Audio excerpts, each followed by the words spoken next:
O governo do estado deve encaminhar à Assembleia ainda esta semana o pacote que modifica as carreiras dos servidores públicos. A intenção do governador Eduardo Leite é fazer uma reforma estrutural no Rio Grande do Sul. Para debater a crise financeira que o estado vive, nós contamos com a presença da deputada estadual pelo PSOL, Luciana Genro, e do deputado estadual pelo MDB, Sebastião Melo. Sejam muito bem-vindos. Obrigada. Bom, vamos começar com a promulgação da proposta de emenda à Constituição da reforma da Previdência, requisito imprescindível para o envio dos projetos do governador Eduardo Leite, que foi marcada para essa terça-feira. Como vocês receberam a proposta do governo do estado de querer modificar a carreira dos servidores públicos aqui do Rio Grande do Sul? Deputada, por favor. Bom, primeiro eu vejo que nós estamos diante de um ataque sem precedentes aos direitos dos servidores. Nenhum outro governador ousou tentar mexer tão profundamente nos direitos dos servidores. Nós ainda não temos os projetos, né, porque justamente o governador está aguardando a promulgação da reforma da Previdência, que foi outro ataque brutal aos direitos dos trabalhadores, e qualquer cidadão que fez as suas contas ali viu que vai ter que trabalhar mais para poder se aposentar. E o governador espera essa promulgação porque ele também vai mexer nas aposentadorias, né?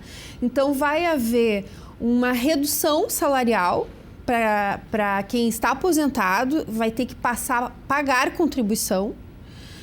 A cada R$1.000, depois do primeiro R$1.000, a cada 1.000 vão ser R$140 de confisco do governo do estado no contra-cheque do aposentado. Então, quem ganha 2.000 vai pagar 140, quem ganha 3.000 vai pagar 280 e assim por diante. E as progressões na carreira que os servidores têm, quando ingressam no serviço público, sempre o salário inicial é muito baixo e ele vai ganhando um pouquinho a cada triênio, quinquênio, para quando se aposenta com um salário um pouquinho melhor. Isso também o governador quer acabar. E numa conjuntura de crise econômica, de crise social, de atraso no salário dos servidores, né? Todo mundo sabe que os servidores são com salários atrasados há mais de 50 meses, congelados também, sem reajuste há mais de 4 anos. Então, vai ser uma guerra que nós vamos ter na Assembleia Legislativa. Deputado? Bom, primeiro, obrigado pelo convite, estar aqui com a Luciana para produzir esse debate. Bom, primeiro, assim, o Rio Grande do Sul, financeiramente, está no SPC há muito tempo, né? Então, essa é uma dura realidade e ninguém desconhece isso. Agora, como você enfrentar uma crise estrutural de tamanha dimensão, que nos últimos 40 anos os dados mostram que os governos gastaram a mais em 36 anos, portanto, só em 4 anos teve no azul, eu penso que ela não pode vir isoladamente só com funcionalismo. Acho que o funcionalismo nós temos que rever coisas, mas eu acho que o governo deve ao Rio Grande do Sul, já vai fazer quase um ano que o governador Eduardo Leite assumiu, algumas demandas outras. Por exemplo, qual é o projeto de desenvolvimento que o governo Leite tem para o estado do Rio Grande do Sul? A questão dos incentivos, que é uma coisa que eu considero que nesta guerra fiscal, muitas vezes tu tem que conceder. Agora, será que todos os incentivos que foram dados ao longo do tempo estão cumprindo o contrato que foi assinado? Né? A modernização da gestão, né? E especialmente tem algumas contradições que o governador vai ter que enfrentar nessa reforma. Por exemplo, né? O próprio governador, concedeu há 6 meses atrás a chamada sucumbência, que é pagar honorários aos procuradores, que são aqueles que estão no andar de cima.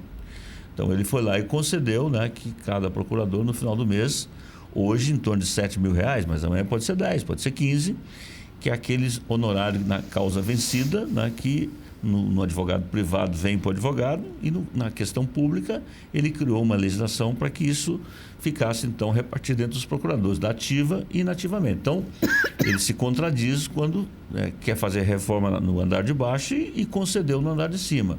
E existem outras carreiras também, por exemplo, uma fazenda que tem lá substituições, tem lá, ganhos extratetos. Então, nós precisamos analisar exatamente o tamanho das mudanças, para poder dar uma opinião. Os projetos não chegaram. Agora, o que se anuncia, por exemplo, a questão da Previdência, você teria uma alíquota progressiva, né?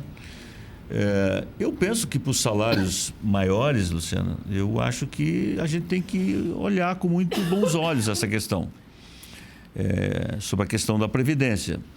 Outra questão que eu acho que também nós temos que olhar com muito bons olhos é assim, hoje tu tem carreiras que aposentam com 25 anos de trabalho e outras com 30 anos, né?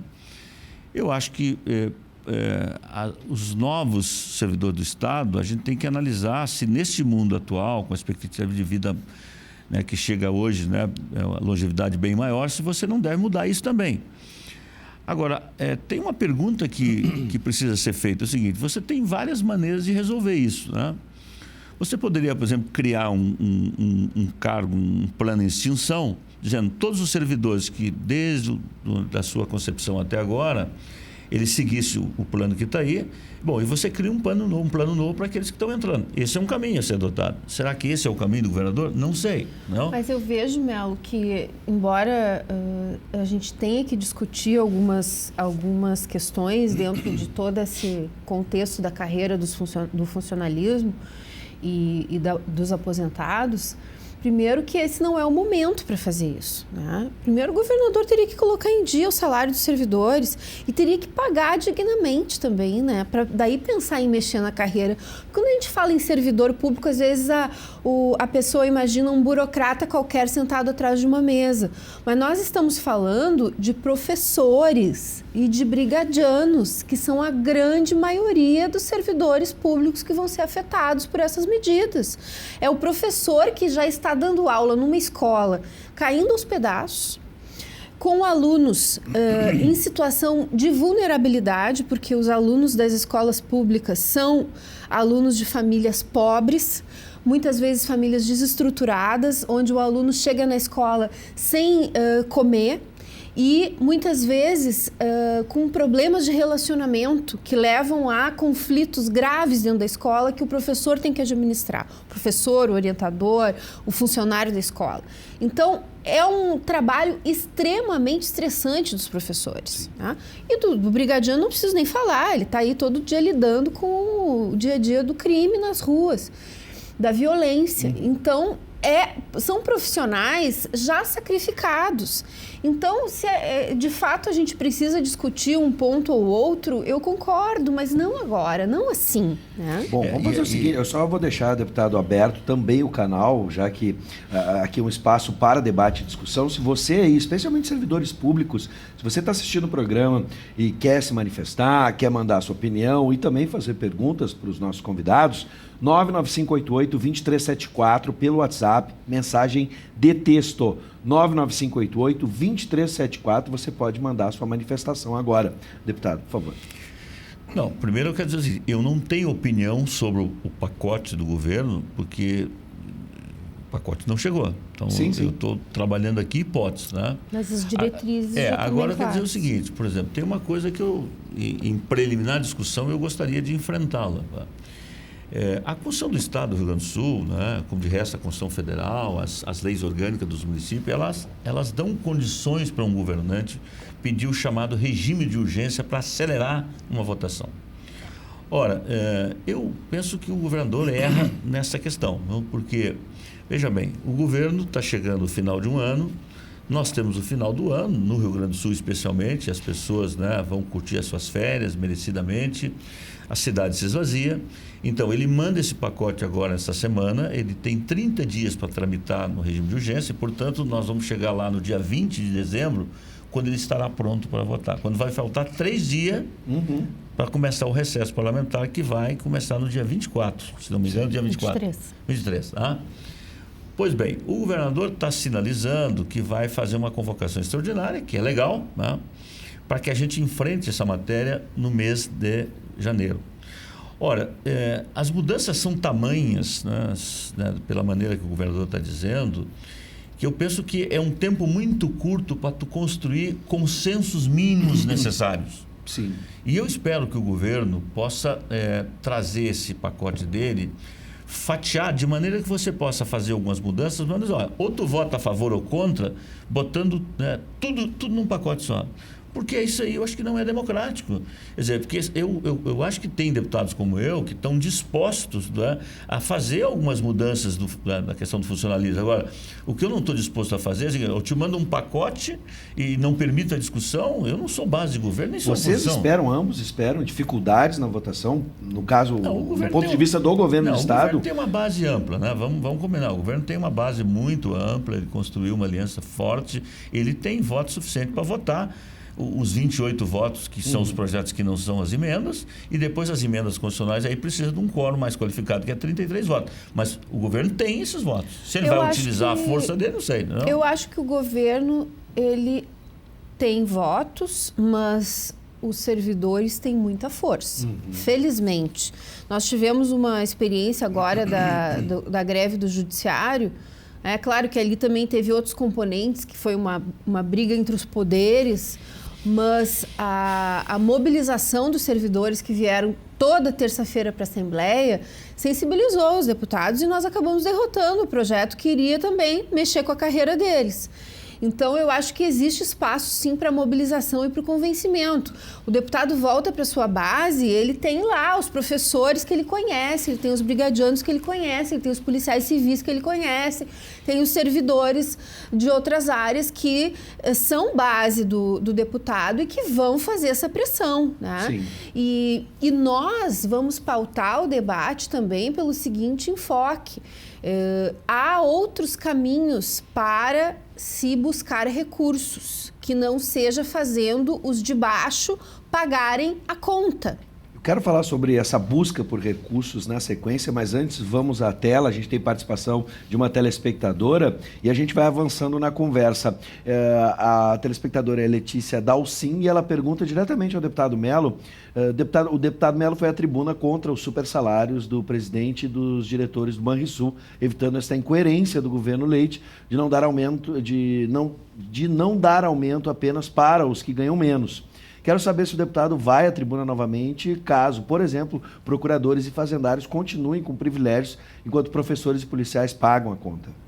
Pergunta a Letícia. Não tem nenhuma dúvida, Letícia. Amanhã, inclusive na CCJ, tem 4 PDLs da minha autoria que desautorizam aqueles auto-aumentos que o Judiciário, o Ministério Público, Defensoria e Tribunal de Contas fizeram sem lei. Eu acho que um dos grandes problemas do Brasil é privilégios, né? Então, esses outros poderes recebem dia e têm os maiores salários. E o caso da Fazenda e a PGE, no Estado, é o andar de cima. Então, eu espero que o governador não haja como agiu até agora. Porque até agora, ele deu 128 mil que ele queria pagar para o presidente do Banrisul, acabou baixando para 87. E no caso dos procuradores, é da autoria dele também a questão da sucumbência. Então, eu penso que a reforma começa a transitar bem na Assembleia se o governador começar pelo andar de cima. Porque a lei, né, é um ditado popular, é que nem serpente, pica sempre o pé descalço, né? Quer dizer, sim. Então nós temos que reformar o conjunto da obra, mas primeiro fazer a reforma daqueles que mais podem contribuir. Deputada, antes eu já... São os grandes empresários, sim, em primeiro lugar, né? Não são os servidores públicos mesmo, os que estão nas castas superiores do serviço público são trabalhadores e, obviamente, a gente não pode privilegiar alguns em detrimento de outros, mas nós temos que atacar naqueles que realmente estão no topo da pirâmide social. Deputada, para a senhora agora, o Alberto de Charqueadas diz assim: olá, pessoal do Conexão, quero mandar um abraço para a Luciana Genro e dizer que há muitos os governos federais e estaduais estão demonizando o funcionário público para acabar com a estabilidade. Essa é a manifestação do Alberto. Sim, existe uma campanha que já vem de muitos anos, né? Acho que desde o Collor de Mello, né? Que os servidores são marajás, que os servidores não trabalham, que os servidores ganham muito. E isso, obviamente, que existe no meio do serviço público. Tem gente que não trabalha e tem gente que ganha muito mais do que é justo que ganhasse. Mas a ampla maioria dos servidores trabalham e muito, e são muito sacrificados. Então, eu sempre acho que a primeira medida que se tem que tomar quando se quer, de fato, mudar a relação de justiça, né? Quando a gente quer fazer, de fato, a equação de justiça, é olhar para fora do serviço público, olhar para grandes empresários que recebem benefícios fiscais do governo e que pagam poucos impostos, como bancos. Bancos, por exemplo, são os grandes privilegiados desse país, pagam pouquíssimo imposto. Então, ao invés de demonizar o servidor público, o governo do estado, o governo federal, os governos municipais precisam ir buscar os recursos onde eles realmente estão. Os bancos lucraram mais na crise do que lucravam antes, quando a economia estava estável. Sobre busca de recursos aqui no estado, na semana passada, o governador Eduardo Leite tentou apresentar uma proposta para modificar o calendário do IPVA. Anunciando, então, o fim do parcelamento, antecipação, aquilo que a gente já apresentou aqui no programa. Leite acabou recuando com essa proposta. O que representa esse movimento, tendo em vista a situação financeira do Estado, um movimento que parecia um desencontro dentro do próprio governo? Em determinado momento, a gente fica imaginando se isso já é uma atitude de desespero, onde as pessoas tentam resolver as coisas da sua forma o mais rápido possível. Vivi, deputado. Parece, com todo o respeito que tem pelo senhor governador, acho que ele está um pouco desconectado da realidade brasileira e do Rio Grande do Sul. As pessoas, no final do ano, têm uma série de encargos extras a pagar.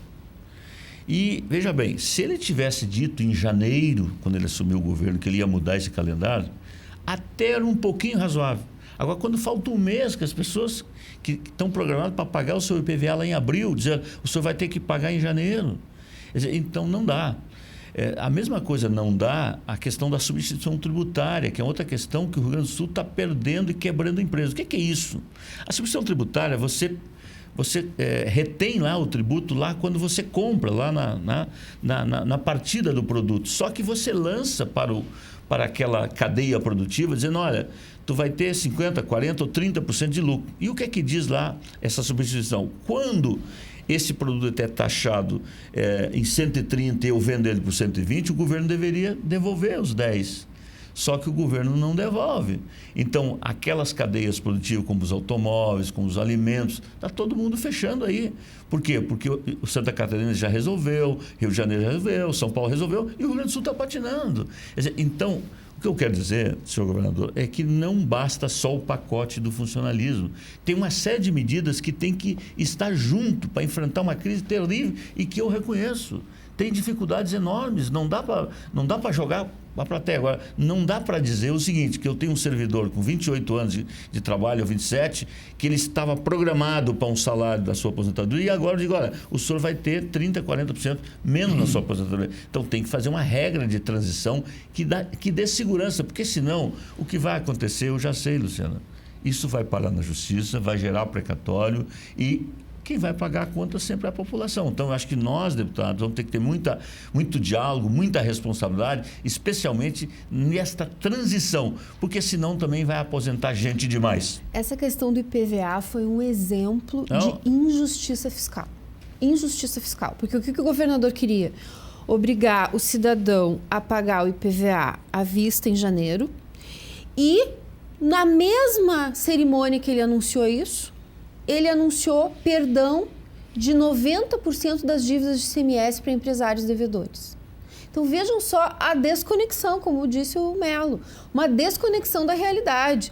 E eu, por exemplo, que sou uma deputada e de oposição, não tenho acesso a toda a numerália do governo, eu tenho 2 projetos que poderiam gerar quase 200 milhões de reais por ano, para o governo. Claro que isso não resolve o problema, mas eu estou dando um exemplo. Que projetos são esses?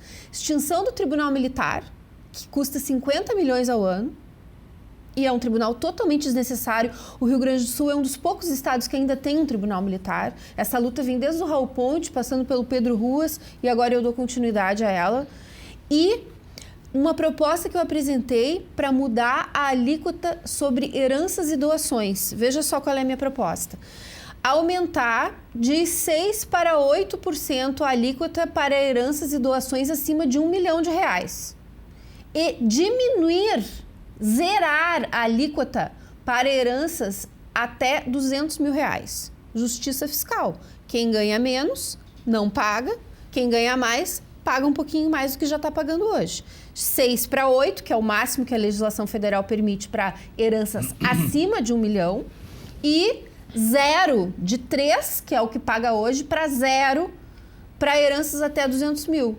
Isso renderia 140 milhões ao ano para o Estado, conforme foi o ano passado. Bom. Então, são propostas que demonstram que existe de onde tirar dinheiro. Sem falar da Lei Candir, dos benefícios fiscais, de tudo isso que a gente já vem insistindo há muito tempo e o governo abandonou. A luta pelo ressarcimento das perdas da Lei Candir, o governo abandonou.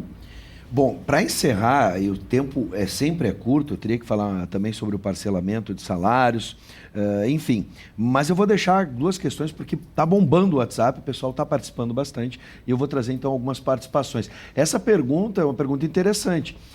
Regis de Canoas pergunta o seguinte: como estaria, tendo em vista que a gente teve um segundo turno entre dois candidatos, como estaria o RS se Sartori estivesse no poder, na opinião de cada um, melhor ou pior? E aí cada um defende a sua perspectiva. Começa com a deputada.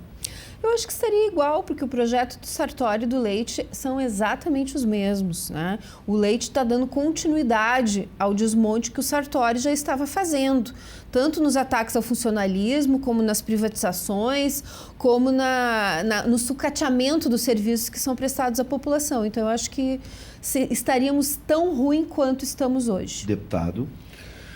Olha, eu concordo em parte com a Luciana, porque eu acho que do ponto de vista financeiro não tem milagre, né? Se o Sartori fosse governador ou qualquer outro, nós estaríamos vivendo dificuldade. A diferença é que o governador Leite faltou com a verdade para ganhar a eleição em vários pontos. Por exemplo, disse que ia botar o salário em dia até o final do ano. E até as pedras do Piratini sabia que isso não era possível, né?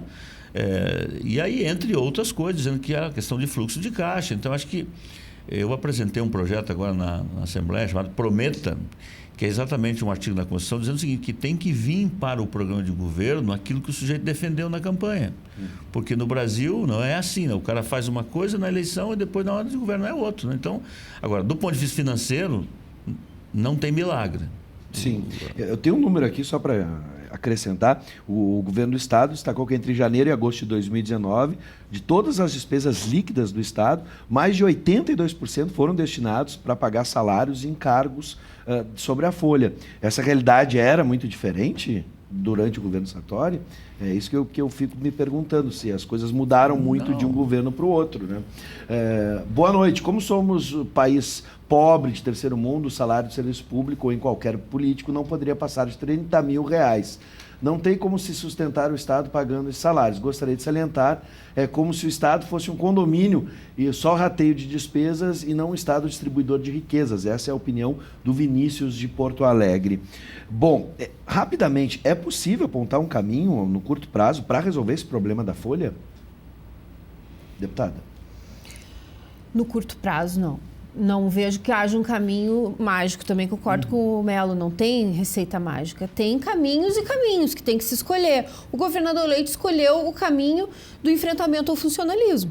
Tá? Se eu fosse governadora, se o PSOL estivesse governando, nós iríamos escolher o outro caminho, o caminho do enfrentamento aos grandes devedores, às grandes empresas, aos benefícios fiscais concedidos às grandes empresas que não oferecem contrapartida ao Estado, ao problema da dívida do Estado e dos acordos que foram feitos e mal feitos e que geram essa dívida que, na verdade, já foi paga. Essa justiça tributária que eu citei, né, fazendo com que os trabalhadores, a classe média, paguem menos e os mais ricos paguem mais. Essa luta com o governo federal para reaver os recursos da Lei Candir, porque não é justo que o Estado perca ICMS para que o país pague, exporte mais e a gente não receba isso de volta. Então, são caminhos diferentes. Perfeito. Mas as dificuldades são reais e é preciso que o povo também se mobilize. Perfeito. Nós vamos precisar muito do funcionalismo mobilizado, os professores e os brigadianos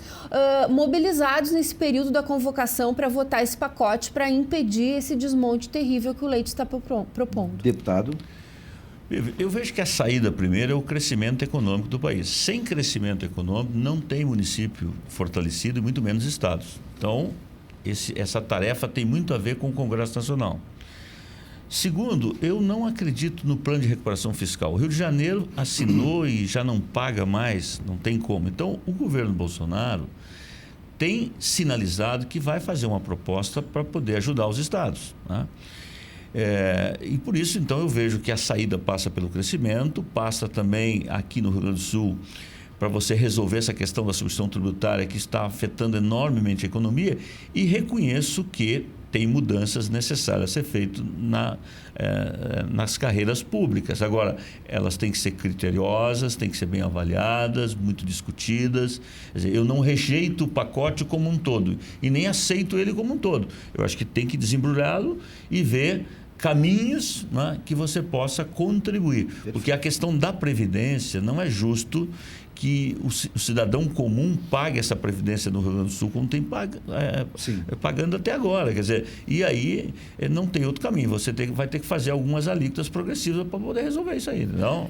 Deputado Sebastião Melo, seja sempre bem-vindo. Muito obrigado por atender o nosso convite mais uma vez. Da mesma forma, a deputada Luciana Genro, muito obrigado por atender o nosso convite mais uma vez. Sejam sempre bem-vindos e sucesso aí na empreitada para salvar o nosso Rio Grande do Sul. Quando engata o debate, termina o tempo. Pois é. Televisão é uma luta constante contra o silêncio, a inércia e também, esqueci, o tempo.